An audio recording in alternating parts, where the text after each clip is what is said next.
Sa pagpadayon sa atong Operasyon Tabang, nagpahigayon ang Bisaya Gyud BG Party-list 108, kauban ng Detached Places Company. Nagapod-apod kita og Nutriban sa mga residente sa Siargao Island. Gikan sa preparasyon sa paghimo og Nutriban, ang Bisaya Gyud team ug ang mga volunteers sa Detached Places Company nagkahiusa sa pagtinabangay aron makadalit og sustansyadong pagkaon labi ang gikinanglan sa mga residente, labi na karong dili pa gihapon igo ang supply sa pagkaon sa isla.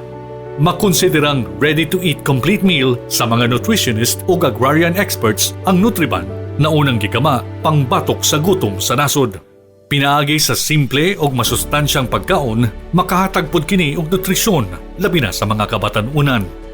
Padayon ang paglibot sa Bisaya Gyud BG Party-list 108 o pagpanghatag og Arroz Caldo, Nutriban o relief goods sa atong mga kababayan nagabangon sa pagkuso-kuso ni Bagyong Odette. Bisaya Gyud! Bisaya Gyud! Bisaya Gyud!